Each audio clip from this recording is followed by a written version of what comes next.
Cet épisode du Scan est soutenu par Huawei. Son contenu est libre éditorialement. Plus de 100 milliards de dollars de PIB supplémentaires d'ici 30 ans. Voilà ce que pourrait gagner le Maroc grâce à l'économie numérique. Une récente étude de la Banque mondiale estime que la région MENA pourrait augmenter de près de 50% son PIB dans les 30 prochaines années si une numérisation complète de l'économie était effectuée. Alors que faire au Maroc? Quelle base, quels manquements et quels défis? Passage au Scan. Je suis Landry Benoît, vous écoutez le Scan, le podcast actu de Tel Quel. Et ce jeudi 2 juin 2022, je vous propose de parler transformation numérique. Où en sommes-nous au Maroc sur la carte mondiale de la transformation numérique? Quelles armes, mais aussi quelles faiblesses et où agir? C'est ce que nous allons voir dans cet épisode avec Chakib Achour, directeur marketing et stratégie de Huawei Maroc, et Rally Ziani, expert télécom. Mais d'abord, le constat. La crise Covid a considérablement accéléré la transformation numérique. Elle est aujourd'hui au cœur de nombreux plans de relance économique. De nombreux pays et régions ont amélioré ces derniers mois leur planification régionale et nationale et leurs orientations politiques en la matière. Chakib Achour. Je prends l'exemple du gouvernement chinois qui a lancé un plan qui s'appelle la nouvelle construction d'infrastructures, New Infrastructure, qui est basé complètement sur l'économie numérique et qui considère que l'économie numérique comme un levier de croissance ou de relance économique. Le cas également de l'Union européenne qui a lancé donc une priorité, donc la relance, résilience, priorité dans le domaine de l'économie et l'économie verte également, l'économie numérique et l'économie verte, avec un budget de 150 milliards d'euros. L'Afrique du Sud également, qui a annoncé un plan très important de 20 milliards de dollars d'investissement pour le haut débit, l'énergie et les soins sociaux. Objectif pour ces pays, accélérer leur croissance économique et la technologie aide pour cela. Selon une récente étude d'Oxford Economics, chaque augmentation de 10% de la pénétration du mobile augmenterait le PIB moyen des États de 2%. Une augmentation de 7% de l'adoption du cloud permettrait d'augmenter le PIB de 1%. En 2030, la 5G devrait contribuer au PIB des États de 5%. Ce serait 15% pour l'intelligence artificielle et pour l'Internet des objets. Alors que faire ici au Maroc? Pour opérer cette transformation numérique, une bonne connectivité est essentielle. Et en la matière, le Royaume n'a pas forcément à rougir sur le continent africain, mais n'est pas non plus en bonne position au niveau mondial. Dans l'indice mondial de connectivité de Huawei, qui est calculé sur 40 paramètres, dont la couverture Internet, le nombre de start-up et de levées de fonds ou les fonds mobilisés par l'État pour soutenir l'économie numérique, les États sont classés en 3 groupes. Les précurseurs, groupe numéro 1, dont font partie la Chine, les États-Unis ou encore le Japon. Les adaptateurs, deuxième groupe, parmi eux l'Arabie Saoudite, les Émirats Arabes Unis ou encore le Brésil. Et les starters, dont le Nigeria, le Ghana et le Maroc. Comment définir ces 3 groupes? Chakib Achour. Les précurseurs cherchent à devenir des nations efficaces, vertes et intelligentes grâce à la technologie numérique. Les adopteurs cherchent à accélérer la transformation numérique pour améliorer leur compétitivité nationale. Et les startups, ils cherchent à développer une infrastructure numérique pour stimuler la croissance économique. Et selon Chakib Achour, le Maroc peut rejoindre le deuxième groupe. Si le Maroc met en place une stratégie claire en termes de développement d'écosystèmes et des talents, met en place une infrastructure solide digitale qui va créer de l'innovation, qui va créer de la richesse. Aujourd'hui, nous sommes dans la fourchette haute du 3e groupe. Je pense qu'à l'horizon de 2025, on peut gagner en termes de PIB et on peut gagner en termes de connectivité, ce qui va nous placer dans la fourchette basse du 2e groupe. Alors comment doper au Maroc notre transformation numérique? Pour plusieurs institutions internationales, dont la Bird, il faut miser sur le haut débit et sur la libre concurrence des opérateurs télécoms. Principal objectif, baisser le coût de la connexion au Maroc, encore beaucoup trop élevé. Rally Ziani, expert télécom. 80% des connexions Internet se font via le mobile et via des forfaits qui sont prépayés, c'est-à-dire qu'il n'y a pas de forfait payé. Et le coût de l'accès Internet, c'est 10 dirhams le giga. C'est l'un des plus chers au monde.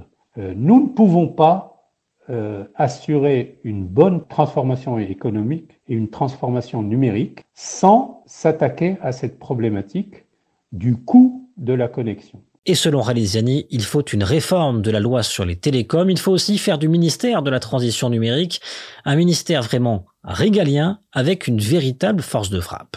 Une des choses à faire, c'est d'abord de regrouper sous ce ministère régalien à la fois la tutelle de la NRT et le développement des services numériques. On ne peut pas envisager une transformation numérique sans s'attaquer au problème de la connectivité. Autre point important, le Maroc doit développer un réseau fibre large et important. Nous n'avons que 336 000 connexions fibres à fin 2021, aux dernières statistiques de la NRT, ce qui représente même pas 20% du total des connexions fixes qui étaient avant assurées par l'ADSL cuivre. Un point rejoint par Chakib Achour. Il faut partir sur la fibre, le haut débit. La deuxième chose, il faut également que le Maroc s'occupe de connectivité au niveau international, des câbles sous-marins. Aujourd'hui, nous avons à peu près 6 câbles sous-marins en comparaison par rapport à l'Égypte qui dispose déjà de 17 ou 18. Donc il y a un travail de fond par rapport à la connectivité. La connectivité, le Maroc a encore du pain sur la planche, mais un autre travail en parallèle l'attend, celui des infrastructures et de la souveraineté numérique. Un travail essentiel à effectuer selon Raliziani, mais qui ne bougera pas sans un levier réglementaire. Le fait que la loi télécom n'inclut pas les opérateurs d'infrastructures télécom qui pourraient assurer une connectivité Internet de très haut débit à faible coût aux autres opérateurs qui sont les opérateurs de cloud, donc les data centers, les fournisseurs d'accès Internet, les collectivités territoriales. Ce blocage-là, le fait que ces 3 opérateurs ne puissent pas acheter de la connectivité Internet à des opérateurs d'infrastructure est un véritable problème qui freine le sujet d'avancée de la souveraineté. Une réglementation, c'est aussi l'avis de Chakib Achour qui plaide également pour une vision sur le cloud souverain. Il faut déjà premièrement une réglementation agile et adaptée. Alors exemple, Cloud First. Dans certains pays, pour pousser l'adoption du cloud, ils ont mis en place une loi Cloud First. Donc l'obligation pour toutes les entreprises publiques de passer sur le cloud. Donc ça, c'est quelque chose qui est fondamental et qui permet effectivement d'être un catalyseur pour l'adoption du cloud. Alors, l'incitation fiscale, exemple, assouplissement en matière de fiscalité en faveur de développement des hauts débits national. Certaines régions ne peuvent pas bénéficier des hauts débits. Le troisième point, c'est le talent. Donc, nous avons fait une étude en 2021 et nous nous sommes rendus compte qu'il y a vraiment un écart entre les talents et le marché de l'emploi. Donc, il y a un gap. Donc il faut y remédier. Et sur le cloud, un pays référence pour Chakib Achour, le Cap-Vert. Le Cap-Vert, c'est un petit pays, mais aujourd'hui, c'est un pays qui est presque souverain en termes de données. Et en plus de ça, il se situe aujourd'hui comme un hub de l'Afrique de l'Ouest. Aujourd'hui, au Cap-Vert, ils ont développé des applications e-gov, des applications dans la santé, et ils disposent d'une infrastructure locale avec des data centers qui sont hostés, hébergés donc au Cap-Vert. Autre modèle, les Émirats arabes unis. Les Émirats, donc ils ont un portefeuille ministériel donc qui s'occupe effectivement de l'intelligence artificielle. Ils ont procédé à l'ouverture de la première université dédiée complètement à l'intelligence artificielle. Ils ont développé donc ce qu'on appelle le Dubai Now avec des applications qui permettent vraiment de situer Dubaï comme leader en termes de smart city. Ils ont développé une infrastructure très robuste et très solide au niveau de la connectivité, au niveau de la 5G, de la fibre, de la connectivité fixe et du cloud. Alors à quand le Maroc? Selon nos deux experts, tout dépend de la volonté, donc de l'État d'avancer dans la réflexion sur une véritable stratégie numérique orientée cloud principalement, cloud souverain. En début d'année 2022, le Conseil économique, social et environnemental a appelé également à mettre en place une stratégie pour développer plus largement l'intelligence artificielle. Pour Chakib Achour, l'industrie 4.0 et l'agritech, moteur de développement, sont en attente d'un développement de la connectivité, mais aussi d'un environnement start-up plus étoffé. on ne peut mettre en place des cas d'usage d'industrie 4.0 que s'il y a un réseau 5G. Par contre, aujourd'hui, beaucoup de sociétés, donc, ils sont en train de réfléchir donc à cette accélération vers l'industrie 4.0, que ça soit donc même l'OCP, donc ils sont en train de réfléchir à la mine intelligente. Donc là, effectivement, donc les choses avancent. L'agriculture, il faut aussi mettre en place l'Internet des objets parce que il faut être capable de sortir quelques paramètres du sol, les analyser pour pouvoir réagir.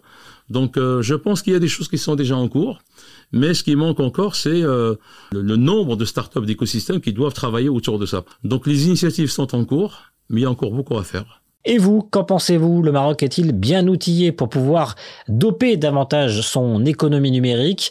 Faites-le nous savoir en partageant ce podcast Le Scan sur vos réseaux sociaux. Le Scan, le podcast d'actualité, c'est fini pour aujourd'hui. Réalisation Adam Al-Arshawi. N'hésitez pas à vous abonner sur le site telquel.ma et à nous retrouver chaque jour du lundi au vendredi sur toutes les applications de plateformes de podcast et de streaming.